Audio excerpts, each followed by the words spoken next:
Self-brainstorming is a technique based on the advertising technique of brainstorming. Let's talk about it.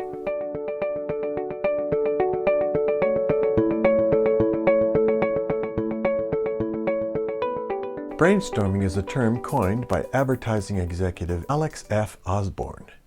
Three basic principles govern successful brainstorming. All judgment is deferred to later. Idea quantity is the goal. Unusual ideas are valued, as are combined ones. For this to work in a group, no participant comments verbally or otherwise on any idea expressed. All ideas are recorded. This maxim prevails. Quantity breeds quality. It is only later that the ideas are evaluated and sorted critically. One successful variation on this technique is called directed brainstorming. Each participant is asked to write one idea on a piece of paper. The papers are shuffled and exchanged, and each participant is asked to come up with a new idea that improves on the one already on the sheet.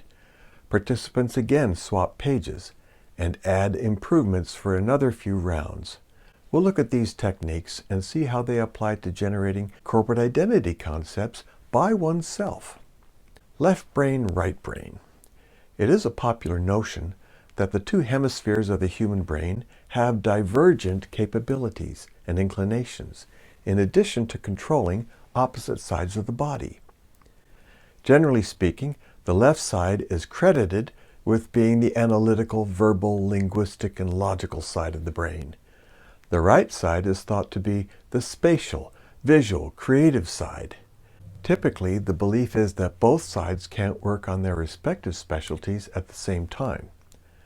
Modern brain research does not support this concept. Instead, it shows that capabilities like speaking are dependent on various areas of the brain, each with different contributions to the whole process.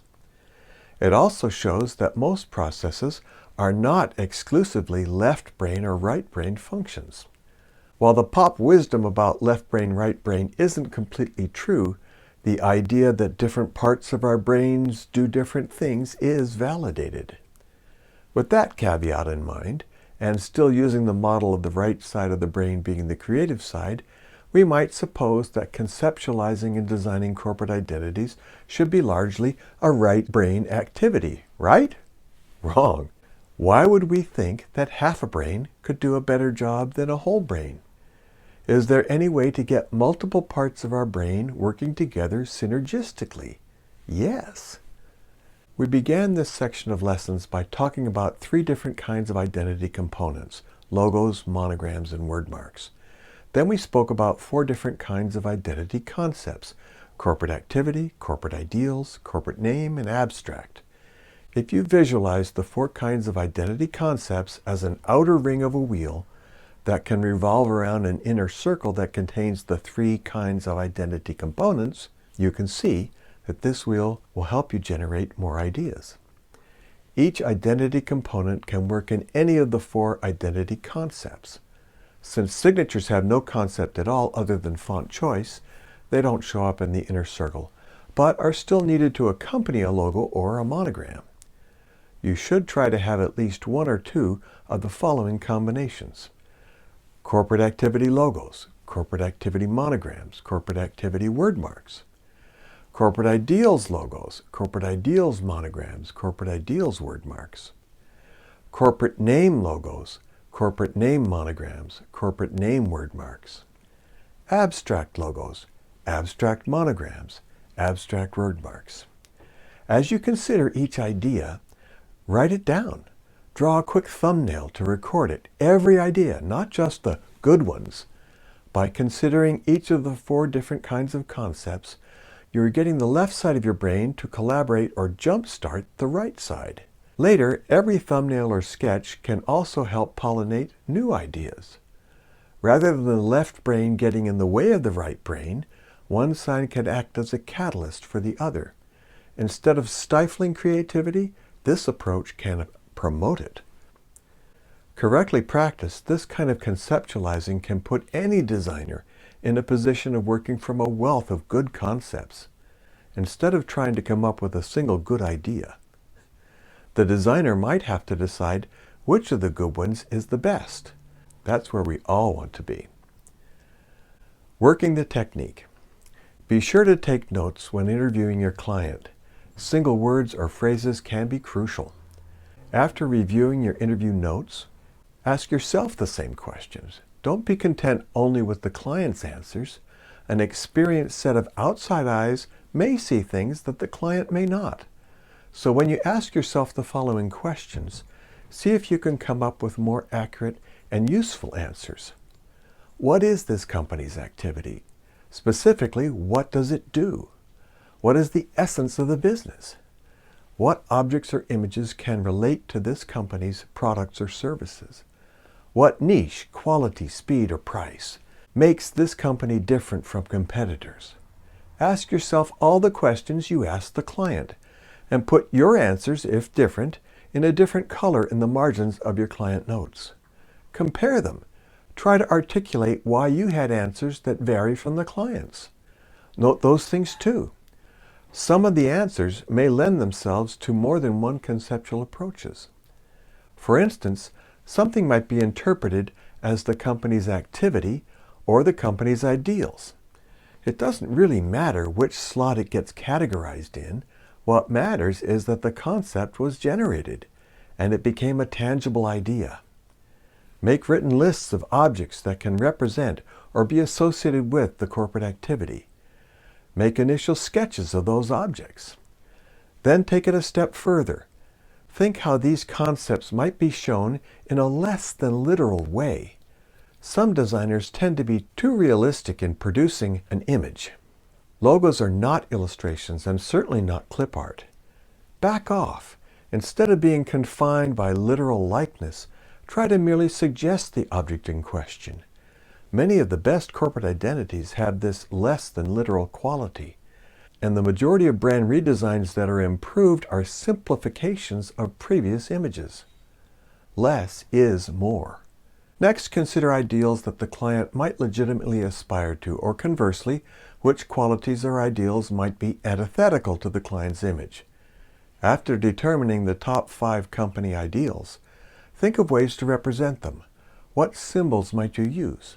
A lion can represent superiority or royalty, as well as strength.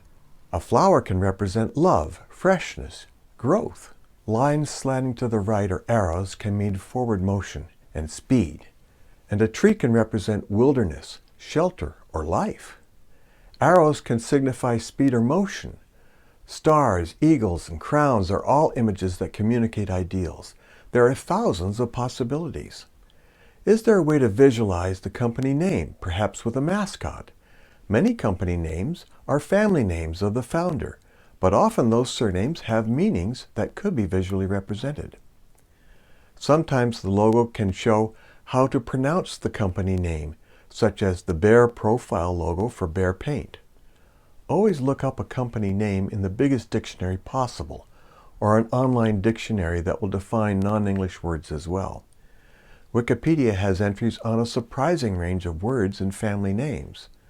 The term abstract conveys a lack of associations. That doesn't mean that any old image will necessarily work for a given logo. What graphic shapes are naturally compatible with the corporate activity or ideals without actually representing them?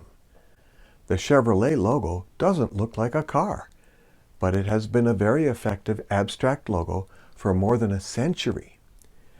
You haven't done a complete exploration of conceptualizing until you have come up with a few ideas associated with each of the 4 identity concepts on the outside of the wheel, combined with each of the 3 components on the inside. It may be difficult to focus your brain to each combo, but the exercise will bear fruit. Be assured. In effect, this technique allows you to brainstorm with yourself. During a proper multi-person brainstorming session, evaluations are not allowed. The same holds true for self-brainstorming. Don't rate your ideas, just generate them. The object is to get as many ideas as possible on the table or on paper and do the sorting later. It should be the same for you at this stage. Resist the temptation to evaluate while in the act of generating ideas. Let the flow happen. Evaluating from a position of plenty.